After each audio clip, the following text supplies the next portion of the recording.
아무 노래나 들어봐. 아무 노래나 들어봐. 홍아, 여러분들이 만나고 싶고 사랑하고 또 여러분들이 보고 싶어하는 홍석빈 목사입니다. 벌써 큐티 묵상 콘텐츠를 시작한 지 3주가 지나가고 있습니다. 그동안 많은 학생들이 묵상 출첵, 큐티 챌린지에 동참하고 있는데요. 세상에, 맙소사, 헐, 대박! 여러분들의 참여로 홈스TV의 구독자와 영상 조회수가 나날이 늘어나고 있습니다. 그만큼 열심히 영상으로 묵상에 동참하고 출첵하고 있다는 뜻이겠지요. 매주마다 꼭 잊지 않고 출첵하기, 그리고 큐티 챌린지에 동참하기, 그리고 가정예배 인증 캠페인 참여하기, 중등부 인싸가 되는 지름길인 캠페인에 적극 동참하기를 바랍니다. 자, 그럼 오늘 새로운 본문을 들고 함께 이야기를 나눠봅시다. 오늘은 마가복음 8장 27절로 34절의 말씀입니다. 가지고 있는 성경 혹은 모바일 어플을 켜고 그것도 없다 하면은 화면에 나오는 자막을 보고 함께 읽으면 됩니다. 제가 먼저 읽겠습니다. 예수와 제자들이 빌립보 가이사랴 여러 마을로 나가실새 길에서 제자들에게 물어 이르시되 사람들이 나를 누구라고 하느냐. 여러분들이 28절 읽겠습니다. 시작! 제자들이 여자와 이르되 세례 요한이라 하고 더러는 엘리야 더러는 선지자 중에 하나라 하나이다. 또 물으시되 너희는 나를 누구라 하느냐. 베드로가 대답하여 이르되 주는 그리스도시니이다 하매 이에 자기의 일을 아무에게도 말하지 말라 경고하시고 인자가 많은 고난을 받고 장로들과 대제사장들과 서기관들에게 버림받되어 죽임을 당하고 사흘 만에 살아나야 할 것을 비로소 그들에게 가르치시되 드러내놓고 이 말씀을 하시니 베드로가 예수를 붙들고 항변하매 예수께서 돌이키사 제자들을 보시며 베드로를 꾸짖어 이르시되 사탄아 내 뒤로 물러가라. 내가 하나님의 일을 생각하지 아니하고 도리어 사람의 일을 생각하는도다 하시고 우리 함께 34절 같이 읽어보도록 할게요. 시작! 무리와 제자들을 불러 이르시되 누구든지 나를 따라오려거든 자기를 부인하고 자기 십자가를 지고 나를 따를 것이니라. 아멘. 오늘의 성경 묵상 나누기 앞서 포인트를 먼저 찍고 가야 되겠죠. 오늘의 포인트는 누구로 생각하는가. 뭐라고요? 누구로 생각하는가입니다. 예수님에 대해서 아마도 교회에 다니는 사람 중에 모르는 사람은 거의 없을 겁니다. 적어도 교회에 다니면 매 주마다 예수님에 대해서 들어보게 되죠. 매일 삼시세끼 밥 먹을 때마다 여러분 다 기도하죠. 그때도 우리는 마지막에 늘 예수님의 이름으로 기도합니다. 아멘이라고 하잖아요. 예수님, 어쩌면 내 삶 속에서 매일매일 빼먹지 않고 불러지는 그 이름 예수. 그런데 여러분들은 그 예수님을 누구로 생각하고 있나요? 교회 안 다니는 사람들도 예수님 하면 다 알고 있지요. 예수라는 인물에 대해서 내가 궁금하다고 하면 네이버 창에다가 예수 혹은 예수님이라고 치기만 하면은 다 나오잖아요. 그런데 오늘 여러분들과 같이 이야기하고자 하는 것은 그냥 지식적으로 예수를 안다는 것을 말하는 게 아니라 바로 이 예수가 진짜 누구냐, 나는 누구라고 생각하느냐의 그 문제를 가지고 좀 이야기를 나눠봤으면 좋겠어요. 여러분 혹시 슈바이처 박사 알고 있나요? 아마도 우리 책꽂이에 한 번쯤은 있는 이 위인전의 인물이지요. 슈바이처 박사. 여러분들 이 슈바이처 박사의 직업이 뭐냐라고 하면 아마 대부분 사람들이 이렇게 얘기할 겁니다. 의사라고 아마 얘기를 할 거예요. 맞아요. 슈바이처는 의사로서 아프리카에서 여러 활동을 많이 했지요. 그런데 그 슈바이처 박사의 또 다른 진짜 직업이 있습니다. 그게 뭐냐? 바로 신학자였습니다. 한마디로 말하면은 교회 다니고 신학교에서 공부한 사람인 거죠. 성경도 누구보다 많이 하는 사람이었을 거예요. 믿음도 있다라고 이야기도 할 수 있겠죠. 그런데 이 슈바이처 박사가 논문을 썼대요. 근데 어떤 논문을 썼냐? 논문 제목이 정말 특이합니다. 뭐냐?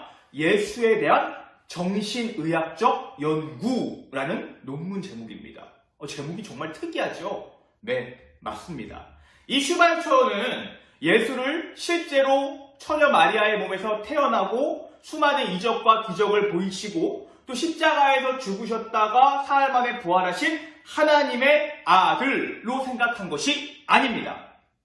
그는 그저 한 젊은 청년이 유대 사회에서 혁명을 일으키려고 하다가 실패한 정신병이 있는 한 인물로 예수를 바라봤던 겁니다. 신학자였음에도 불구하고요.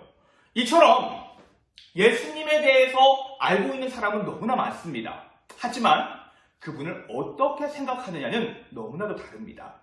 오늘 이 영상을 보고 있는 여러분들은 예수님을 누구라고 생각하고 있나요?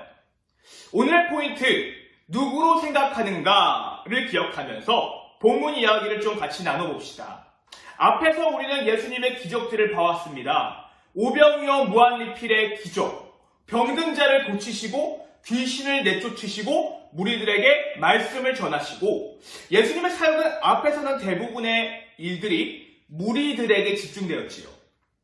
그런데 우리가 읽은 마가복음 8장 27절부터는 그 초점이 무리들에서 제자들로 옮기십니다. 그리고 제자들에게 전해야 하는 아주 중요한 일을 말씀하기 시작하시는데 그 시작으로 예수님은 제자들에게 이렇게 말합니다. 사람들이 나를 누구라고 생각하느냐? 예수님이 제자들에게 이 질문을 물은 것에 대해서 우리는 두 가지를 생각해야 됩니다. 첫 번째, 당시 사람들의 분위기. 두 번째, 지금 이 이야기를 말하고 있는 장소. 예수님이 수많은 기적을 일으키니까 사람들은 이야기합니다. 누구는 세례 요한이다. 누구는 옛날에 엘리야가 다시 태어난 거다. 누구는 선지자 중에 한 사람일 거다. 예수님은 그저 사람인데 위대한 사람, 혹은 경건한 사람, 말 잘하는 사람, 똑똑한 사람, 그 정도로 생각했던 게 그 당시 사람들의 일반적인 반응이었죠. 두 번째, 장소입니다. 여기 지역 이름이 지금 나오는데 이름이 뭐라고 나와 있죠? 바로 빌립보 가이사랴입니다. 이 도시는 분봉왕 빌립, 그러니까 분봉왕이 뭐냐면요, 지방을 통치하는 한 사람이라고 보면 됩니다. 이 분봉왕 빌립이 건설하고 황제인 티베리우스 가이사에게 바쳐진 도시인 겁니다. 그래서 이름에 빌립보 가이사랴라고 황제 이름이 붙은 겁니다. 그래서 여기에는요, 로마의 판이라는 신전과 황제를 숭배하는 신전이 딱 자리 잡고 있는 그런 장소입니다. 여러분, 그러니까 여기는 딱 그냥 이미지가 황제를 숭배하는 신의 도시, 이런 느낌인 겁니다. 그래서 이곳에 방문한 사람들은 여기서는요, 대부분의 사람들이 황제를 숭배하거나 로마의 신들 중에 하나를 숭배하는 그런 분위기가 있는 장소인 거예요. 거기서 지금 예수님이 제자들에게 물었던 겁니다. 사람들은 나를 누구라고 하느냐? 그리고 뒤이어 이 질문의 초점은요, 이제 사람들이 아니라 제자들에게 바뀝니다. 그러면 너희는 나를 누구라고 하느냐?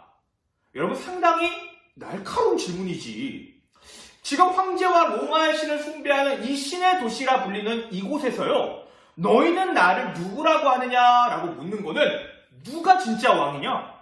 누가 진짜 신이냐? 라고 물어보는 겁니다.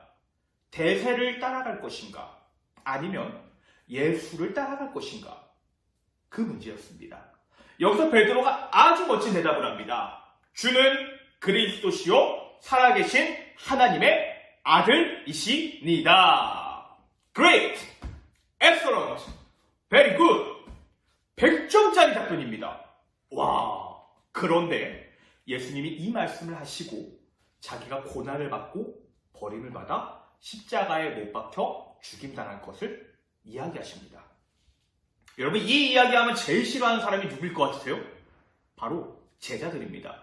왜냐하면 지금 내가 금을 버리고 배 버리고 예수님 따라왔잖아. 내가 가진 지위 다 버리고 예수님 따라왔잖아.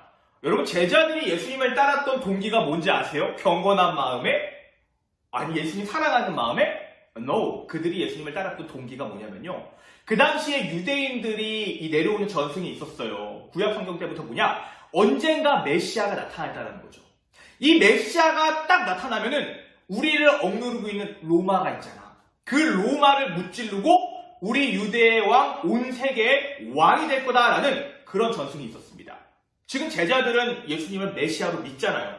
그러니까 언젠가는 예수님이 로마 제국을 물리치고 왕이 되면은 그 옆에 높은 자리가 비잖아. 그거 차지하려고 하는 동기가 제자들에게 있었거든요. 그래서 제자들이 싸우는 이유가 성경에 나타나는데 뭐라고 나오냐? 누가 우리 중에 넘버원, 첫 번째가 될 거냐? 요거 때문에 지금 싸우고 있어요. 그게 제자들이었습니다. 그러니 예수님이 지금 인자가 고난을 받고 장로들과 대제사장들과 서기관들에게 버림받아 죽었다가 사흘 만에 살아날 거야 얘들아 라고 이야기하니까 어떠냐? 열받는 거죠. 베드로가 그래서 뭐냐? 성경에 항변했다라고 성경이 말합니다. 여러분, 이 항변했다라는 뜻의 원어적 의미는 뭐냐면 예수님을 지금 뭐 했냐면 꾸짖었다는 거예요. 아니, 제자가 스승을 꾸짖는 경우가 있어요? 이 제자들 중에 특별히 베드로가 얼마나 화가 났으면은 예수님을 꾸짖었다고 얘기합니다. 화내면서 예수님! 뭔 소리예요 지금? 그런 약해 빠진 말 하지 마세요. 우리가 지금 누구 때문에 다 버리고 왔는데 아니 힘 빠지게 그런 말 하면 어떡합니까? 정신 차리세요! 라고 한 거예요 지금. 그럼 베드로를 예수님이 꾸짖으며 말합니다. 사탄아 물러가라. 내가 하나님의 일을 생각하지 않고 도리어 사람의 일을 생각하는도다. 그리고 말씀하십니다. 우리가 읽었던 34절 마지막의 말씀인데요. 같이 한번 읽어볼게요. 시작. 무리와 제자들을 불러 이르시되 누구든지 나를 따라오려거든 자기를 부인하고 자기 십자가를 지고 나를 따를 것이니라. 아멘. 예수님을 따르기 위해서는 자기를 부인하고 자기 십자가를 지고 따라야 한다고 말합니다. 오늘의 포인트, 누구라고 생각하느냐? 여러분들에게 예수님은 어떤 분인가요? 그저 한 인간이고 역사에 지나간 그런 사람인가요? 아니면 어쩔 수 없이 교회 가고 믿는 척해야 하는 이용하는 이름에 불과한가요? 아니면 나의 개인의 만족과 내가 교회 안 가면 부모님한테 혼나니까 우리 가정의 평화를 위해 믿는 척하는 이름 예수인가요? 그렇게 생각한다면 예수님을 따라갈 수 없습니다. 아니, 따라갈 필요가 없지요. 그런데 많은 사람들이 예수님을 그렇게 생각하고 형식적인 신앙생활, 형식적으로 종교란에 기독교라고 체크만 하고 넘어가기만 합니다. 여러분들은 어떠한가요? 여러분 혹시 등산 좋아하나요? 이 산을 타고 정상까지 탁 올라가는 등산이 있잖아요. 그런데 흔히 이 등산가들이 이 산을 오를 때 뭐라고 표현하냐면요. 산을 정복했다라고 표현을 합니다. 그런 등산가들이 정말로 정복하고 싶은 산이 있어요. 뭐냐? 아마 들어봤을 거예요. 히말라야 산입니다. 해발 무려 8,000m가 넘는 고봉을 오르는 건데 히말라야 산이 이 중에 가장 높은 14개의 고봉들이 있습니다. 봉우리가. 그 봉우리를 뭐냐? 히말라야 14좌라고 부릅니다. 언제 이 산을 오르다가 빙벽이 갈라지고 바람이 불러 날아가고 눈사태가 날지 모르는 정말로 위험한 그런 여정입니다. 그런데 이 히말라야 산을 오르기 위해서는요, 반드시 함께 해야 되는 한 사람이 있습니다. 여러분 그 사람의 이름이 뭔지 아세요? 바로 세르파라는 사람입니다. 동쪽에서 온 사람이라는 의미인데 티벳 사람입니다. 우리는 흔히 이 티벳 사람 세르파가 같이 등산을 하는데 그저 뭐 등산가들의 짐을 들어주는 짐꾼 역할 정도로 생각을 많이들 하게 됩니다. 그런데 가장 중요한 것은요, 이 세르파에게 붙은 별명이 있습니다. 그게 뭐냐? 바로 패스 브레이커입니다. 뭐라고요? 패스 브레이커. 길을 만들어가는 자입니다. 기존에 있는 길이 아니라 그가 가는 길이 새롭게 길이 된다라는 의미입니다. 겉보기에는 너무나 초라하고 키도 작고 그런 볼품없어 보이는 세르파일지 모르겠지만 누구라도 경험해보지 못한 고산지대의 험난한 히말라야 산을 올라가야 된다면, 그리고 그 세르파가 누군지 안다면 그를 따라가야 될 것입니다. 왜냐하면 그는 나보다 이 산을 더 잘 알거든요. 그가 가는 그 길이 가장 안전한 길이거든요. 지금껏 가보지 못한 길이 만들어지거든요. 그래서 내가 가진 등산에 대한 수많은 지식과 경험이 있다 할지라도 모두 내려놓고 그 세르파가 걸어가는 발자취를 따라갈 수 있습니다. 그렇게 걷다 보면 14자의 끝에 있는 정상을 전복하게 되는 겁니다. 사랑하는 여러분들, 예수가 하나님의 아들이라고 굳건히 믿는다면 우리는 따라갈 수 있습니다. 내가 아는 지식과 생각과 심지어 나라는 자신을 부인한다 할지라도, 부정한다 할지라도 따라갈 수 있습니다. 이번 한 주 나는 예수를 누구라고 고백하는지를 한번 점검해 보기를 바랍니다. 내가 정말로 예수님을 하나님의 아들로 고백할 때 그분이 나의 인생의 길에 패스브레이커가 되어 앞장서십니다. 심지어 내가 지고 있는 무거운 짐도 대신 지고 같이 걸어가 주십니다. 그러면 우리는 바람이 불거나 앞이 보이지 않거나 눈폭풍 속을 걷는 상황이라 할지라도 내 짐을 지고 나보다 먼저 앞서 걸어가시는 그 예수님의 발자취만을 따라가기만 하면 되는 겁니다. 코로나로 인해 온 세계가 어려운 이때 우리의 영원한 인도자가 되신 예수님만 따라가는 여러분들 되시기를 바랍니다. 예수님을 따르는 그 십자가의 길이 바로 생명으로 가는 길임을 잊지 않기를 바랍니다. 오늘은 여기까지. 홍하! 우리 모두 구독과 출첵 댓글을 잊지 마시고요. 다음 이 시간에도 여러분들과 함께 만나도록 하겠습니다. 안녕!